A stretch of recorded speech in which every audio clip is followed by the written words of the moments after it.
ओम अज्ञानतिमिरन्धस्य ज्ञानाञ्जनशलाकया चक्षुरुन्मीलितं येन तस्मै श्रीगुरवे नमः। नमो ओम विष्णुपादाय कृष्णपृष्ठाय भूतले श्रीमते भक्तिवेदांत स्वामिन इति नामिने। नमस्ते सरस्वते देवे गौरवाणी प्रचारिणे निर्विशेषा शून्यवादी पाश्चात्य देशतारिणे। जय श्री कृष्ण चैतन्य प्रभु नित्यानंद श्री अद्वैत गदाधर श्रीवासदि गौर भक्तवृंद। हरे कृष्णा कृष्ण कृष्णा हरे हरे, हरे राम राम राम हरे हरे। हरे कृष्णा।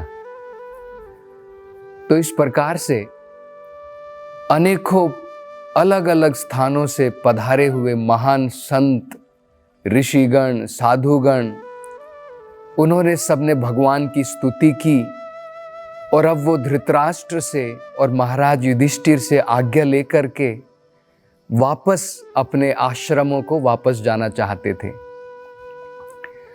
उस समय भगवान श्री कृष्ण के पिताजी वसुदेव जी तुरंत इन साधुओं के पास में गए और उनको दंडवत प्रणाम किया और उनसे निवेदन किया।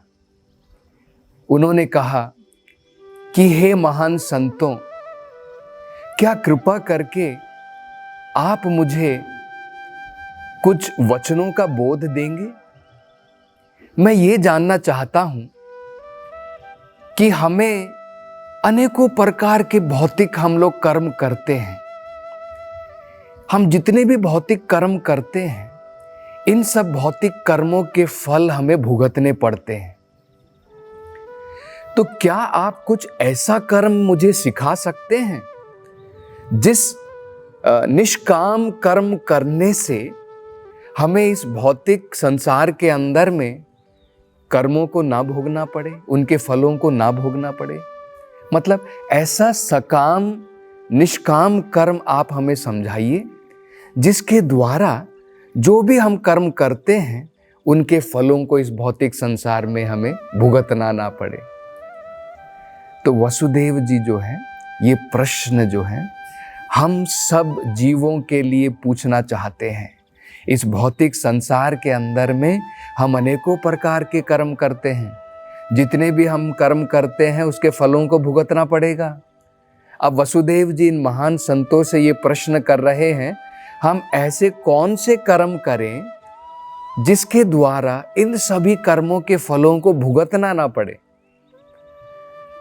तो ये प्रश्न सुनने के पश्चात इन सभी महान संतों के जो नेता थे श्री नारद मुनि जी, तो नारद मुनि जी वो कहते हैं, हे ऋषियों, हे महान संतों, इसमें कोई आश्चर्य की बात नहीं है कि वसुदेव जी भगवान कृष्ण जो समस्त ज्ञानी हैं, हमने इससे पहले देखा था भगवान सत्य चित्त आनंद स्वरूप हैं। भगवान के अंदर में पूर्ण सत्य है, पूर्ण चित्त, चित्त का मतलब होता है पूर्ण ज्ञान है, और पूर्ण आनंद है। तो नारद मुनि कह रहे हैं कि हे साधुओं, इसमें तनिक भी आश्चर्य की बात नहीं है कि वसुदेव जी जो कृष्ण को मात्र अपना पुत्र समझते हैं, वो ये नहीं जानते हैं कि भगवान स्वयं पूर्ण रूप से ज्ञान स्वरूप हैं। उनसे प्रश्न पूछने की बजाय ये हमसे प्रश्न पूछ रहे हैं। तो नारद जी एक बड़ा सुंदर उदाहरण भी देकर के समझाते हैं। नारद जी कहते हैं कि कहा जाता है कि समीपता जो होती है वो तिरस्कार का कारण बनती है। ये हम याद रख सकते हैं। जितनी ज़्यादा नज़दीकता या समीपता हम किसी व्यक्ति से करेंगे, उतनी ज़्यादा वो तिरस्कार का कारण बन सकती है। इसलिए महान संतों के साथ में महान जो आचार्य होते हैं या स्वयं भगवान होते हैं या फिर जो परम गुरु हैं, उनके साथ में अत्यंत समीपता नहीं करनी चाहिए। अन्यथा क्या होगा, तिरस्कार का कारण बनती है। और वो बड़ा सुंदर उदाहरण देते हैं। वो कहते हैं, हमने इस संसार के अंदर में देखा है, जो व्यक्ति गंगा नदी के तट पर रहता है वो पवित्रता पाने के लिए अन्य तीर्थ स्थानों पर जाकर के स्नान करता है। देखिए, गंगा नदी के बिल्कुल किनारे पर है, लेकिन फिर भी वो जो है तीर्थ यात्रा के लिए अन्य किसी स्थानों पर जाकर के स्नान करता है, क्योंकि समीपता के कारण तिरस्कार होता है। तो कहते हैं कि भगवान कृष्ण पूर्ण रूप से ज्ञानवान है, ज्ञान स्वरूप है, लेकिन फिर भी वसुदेव जी जो हैं लीला के अनुसार कृष्ण को अपना पुत्र, एक साधारण पुत्र मात्र मानते हैं। इसलिए इसमें कोई भी आश्चर्य की बात नहीं है कि कृष्ण को छोड़ करके हमसे ये प्रश्न कर रहे हैं, इस प्रकार का प्रश्न। आगे वो और बढ़िया सुंदर बात कहते हैं नारद जी। नारद जी कहते हैं कि भगवान का ज्ञान जो होता है वो इतना परम ज्ञान है, भौतिक संसार में बदलाव आते रहते हैं, लेकिन भगवान का ज्ञान नहीं बदलता है। ये बड़ा महत्वपूर्ण है। देखिए, हमारा ज्ञान जो है भौतिक संसार में जो हम अपने मन के द्वारा ज्ञान प्राप्त करते हैं, इंद्रियों के द्वारा, बुद्धि के द्वारा जो ज्ञान प्राप्त करते हैं, वो हमेशा बदलता रहता है, उसमें हमेशा बदलाव आता रहता है। पहले हम लोग सोचते थे धरती जो है चपटी है, आज हम लोग कहते हैं धरती गोल है। पहले हम लोग सोचते थे कि जो बिजली होती है उसके अंदर में कुछ पानी बहता है, आज हम लोग कहते हैं कि उसके अंदर में कुछ इलेक्ट्रिकल के जो है इलेक्ट्रॉन्स बहते हैं। हमारा ज्ञान हमेशा बदलता रहता है, लेकिन भगवान का जो परम ज्ञान होता है वो हमेशा इस संसार के बदलने के पश्चात भी वो एक ही रहता है। इसलिए आप भगवत गीता में भी स्वयं देखेंगे, भगवत गीता में भगवान अर्जुन से कह रहे हैं, प्रोक्तः पुरातनः, ये पुरातन ज्ञान अर्जुन मैं तुम्हें दोबारा दे रहा हूं। ये ज्ञान मैंने पहले किसको दिया था? वो कहते हैं मैंने पहले सूर्य भगवान विवस्वान को दिया, विवस्वान ने मनु को दिया, मनु ने इक्ष्वाकु को दिया। इस प्रकार से गुरु परंपरा में चला आ रहा था। बाद में क्या हुआ, परंपरा टूट गई और उसके कारण जो है ज्ञान लुप्त हो गया। वही पुरातन ज्ञान अर्जुन मैं तुम्हें दोबारा दे रहा हूं। तो ये भगवान का ज्ञान है। आगे नारद मुनि जी कहते हैं, इस भौतिक संसार में जो लोग भौतिक इंद्रियों के द्वारा, अपने मन के द्वारा, बुद्धि के द्वारा जो भ्रमित हैं, जिनके अंदर में कलमश हैं, गंदगियां हैं, वो जो है सूरज को कई बार ढका हुआ देखते हैं। आपने देखा होगा सूरज जो है कई बार ढक जाता है। कैसे ढक जाता है? कई बार बादलों से ढक जाता है, कई बार किसी ग्रह के द्वारा ढक जाता है, कई बार जब आंधी चलती है तो सूरज ढक जाता है। लेकिन हमें विज्ञान के द्वारा ज्ञान होना चाहिए, सूरज कभी नहीं ढकता है। हमारी आंखें इन चीजों के द्वारा ढक जाती हैं सूरज से, अन्यथा सूरज इतना बड़ा है कि बादलों के द्वारा सूरज थोड़ी ढक जाता है। इसी प्रकार से हमें जब हमारे मन के अंदर में गंदगियां हैं तो हम भगवान के दर्शन नहीं कर सकते, भगवान हमारे से ढका हुआ रहता है। और जब हमें भगवान से ज्ञान की प्राप्ति हो जाएगी, ये गंदगियां हमारे मन से निकल जाएगी, साक्षात भगवान के दर्शन हो जाएंगे, साक्षात हम भगवान के दर्शन कर पाएंगे। तो नारद मुनि जो है बड़ा ही सुंदर उदाहरण देकर के समझाते हैं।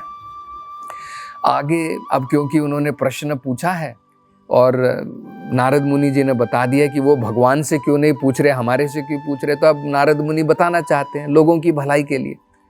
तो अब आगे जो है ये संतगण जो है बड़ा सुंदर ज्ञान प्रदान करते हैं, जो हम सब गृहिणियों के लिए, जो गृहस्थ जीवन में खासकर हैं, उन सब के लिए बड़ा महत्वपूर्ण है। तो अब वसुदेव ने प्रश्न क्या पूछा था?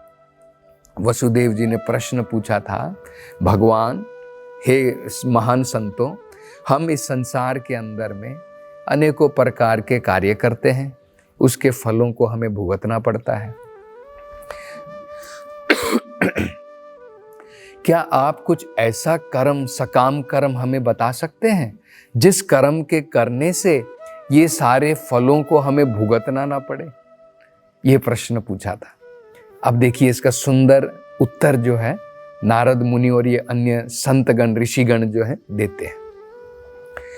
वो कहते हैं सभी वेदों के द्वारा जितने भी महान संत हैं, जितने भी बड़े बड़े ज्ञानी हैं, उन सब का कहना है सबसे बढ़िया कर्म वो कर्म हमें करना चाहिए, उस प्रकार का यज्ञ हमें करना चाहिए अपने जीवन के अंदर में, जिसके द्वारा, जिस कर्म के द्वारा भगवान विष्णु की, भगवान कृष्ण की, जो तीनों लोकों के स्वामी हैं, उनकी संतुष्टि होती हो, उस प्रकार का कर्म हमें करना चाहिए। उस प्रकार के कर्म करने से जो भी भौतिक संसार में हमें कर्म करने पड़ते हैं, इस शरीर को, आत्मा को साथ में रखने के लिए अनेकों प्रकार के कर्म करने पड़ते हैं। भोजन बनाना है, कुछ हमें जो है अपने दफ्तर को जाना है, ये कार्य करना है, वो कार्य करना है, अनेकों प्रकार के कर्तव्य हैं, जिम्मेदारियां हैं, निभानी पड़ती हैं। और उस कर्म में क्या होता है, फल भुगतने पड़ते हैं। तो ये ऋषिगण, महात्मा गण बता रहे, इसके साथ साथ में अगर हम ऐसे कार्य करें, उस प्रकार के यज्ञ करें जिनके द्वारा भगवान विष्णु की संतुष्टि होती हो, तो वो ऐसा कर्म है जिसके द्वारा इन सभी कर्मों के फलों को हमें नहीं भुगतना पड़ेगा। ये रहस्य है जो भगवद गीता में भी बताया गया है। यज्ञ अर्थात कर्मणो अन्यत्रा लोकोयम कर्म बंधनाः। वो कहते हैं इस भौतिक संसार में यज्ञ के रूप में कर्म करो, क्योंकि हम लोग सोच सकते हैं कि भाई हम थोड़ी रोज यज्ञ करा सकते हैं, भाई एक दिन करा लिया है ना, महीने के अंदर में एक दिन करा लिया, साल में एक दिन यज्ञ करा लिया। क्या हमें पता है ये रहस्य है? हम अपने कर्म को यज्ञ के रूप में कर सकते हैं। आज किसके पास में इतना पैसा है कि घी डाल करके यज्ञ कराएगा? बड़ा मुश्किल है, साल में एक बार करा सकते हैं। और उस प्रकार के ब्राह्मण भी नहीं है जो वेदों के उच्चारण के द्वारा उस प्रकार का यज्ञ कर सके जो पहले किया जाता था। तो भगवद गीता में इसका रहस्य बताया है। हम भी अपने जीवन के अंदर में यज्ञ के फल की प्राप्ति कर सकते हैं। कैसे? कर्म करो, उस कर्म को भगवान की संतुष्टि के लिए करो, वही यज्ञ है। ये बड़ा सुंदर जो है भगवद गीता के अंदर में भी बताया है, जो ये महान संत गण जो है वसुदेव को अब बताते हैं। आगे वो कहते हैं सभी वेदों के द्वारा बताया गया है, मन के अंदर में जो निर्मलता भरी हुई है, मन के अंदर में जो गंदगी भरी हुई है, उसको सबसे बढ़िया तरीका बाहर निकालने का भगवान की भक्ति है। देखिए, पहला उन्होंने बताया जो भी कर्म करो भगवान विष्णु की संतुष्टि के लिए करो, और दूसरा उन्होंने बताया भगवान की भक्ति के कार्य हमें करने चाहिए। जैसे हम लोग जो है घर के अंदर में बैठ करके भगवान की कथा सुन सकते हैं, ये भगवान की भक्ति है। श्रवणम कीर्तनम, भगवान की कथाओं का श्रवण कर सकते हैं, भगवान के नाम का कीर्तन कर सकते हैं, रामायण का कीर्तन कर सकते हैं, महाभारत हुई, भगवद गीता हुई, ये भगवान का कीर्तन होता है। इसकी कथा को जब हम बताते हैं वो भी कीर्तन है, और जब हम गा करके संकीर्तन करते हैं, भजन करते हैं, वो भी कीर्तन है। श्रवणम कीर्तनम विष्णु स्मरणम, और जब हम भगवान की कथाओं का वर्णन करेंगे, भगवान की कथाओं को सुनेंगे, तो हमें हमेशा हमारे मन के अंदर में स्मरण क्या रहेगा? भगवान का ही रहेगा। तो श्रवणम कीर्तनम विष्णु स्मरणम पाद सेवनम, जिस प्रकार से लक्ष्मी जो है भगवान के पादों की पूजा में लगी है, वो भी हम लोग भी मंदिर में जा कर के भगवान के चरण कमल की सेवा कर सकते हैं। पाद सेवनम। वंदनम, हम जो है भगवान की वंदना कर सकते हैं। भागवत में, भगवद गीता में कुंती महारानी की प्रार्थनाएं हैं, प्रहलाद की प्रार्थनाएं हैं, भीष्म पितामह की प्रार्थनाएं हैं, ये सब वंदना है, भगवान की उपासना है। इनका हम स्मरण कर सकते हैं, इनका उच्चारण कर सकते हैं। दास्यम, एक दास की तरह, हनुमान की तरह, जैसे उन्होंने राम की सेवा की, हम भी भगवान की सेवा में लग सकते हैं। इस प्रकार से अनेकों प्रकार से हम भगवान की सेवा में लग सकते हैं। आगे और एक बड़ा सुंदर वो बताते हैं, वो कहते हैं जो भी गृहस्थ जीवन में है उसको 3 प्रकार के ऋण चुकाने पड़ते हैं। वो कहते हैं देवताओं का ऋण, ऋषियों का ऋण। तो देवताओं का क्या ऋण होता है, ऋषियों का क्या ऋण होता है, और अपने पूर्वजों का ऋण। याद रख लीजिए, ये 3 चीजें हैं, देवताओं का ऋण, ऋषियों का ऋण, पूर्वजों का ऋण। तो देवताओं का ऋण जो है यज्ञ करके चुकाया जाता है। ऋषियों का ऋण जो है वेदों को समझ करके, जो उन्होंने ज्ञान दिया है उसको समझ करके अपने जीवन में लगा करके उनका ऋण चुकाया जाता है। और पूर्वजों का ऋण संतान उत्पत्ति के द्वारा। तो ये तीनों ऋण भगवान जो है समझा रहे हैं, ये महात्मा गण जो है वसुदेव को समझा रहे हैं। वो कहते हैं तुम्हारे 2 ऋण तो चुक गए हैं। कौन से 2 ऋण चुक गए हैं? तुम्हारे जो है पूर्वजों के ऋण चुक गए हैं, क्योंकि तुमने संतान की उत्पत्ति की है, पूर्वजों के ऋण तुमने चुका दिए हैं। ऋषियों के ऋण, क्योंकि तुमने वेदों का पठन किया है, तुमने अपने जीवन में अपना लिया है, ऋषियों के ऋण को भी तुमने चुका दिया है। अब एकमात्र ऋण जो तुम्हारा रह गया है वो है देवताओं का ऋण। और देवताओं के ऋण चुकाने के लिए तुम्हें यज्ञ करने की जरूरत है। और यज्ञ किस लिए करना है? भगवान विष्णु की संतुष्टि के लिए। तो अब वसुदेव जो है इन महात्माओं के द्वारा वहां पर यज्ञ करेंगे, और उस यज्ञ में भगवान कृष्ण और बलराम भी सम्मिलित होंगे। और आगे किस प्रकार से कथा आगे बढ़ेगी उसकी चर्चा हम अगली कथा में करेंगे। हरे कृष्ण।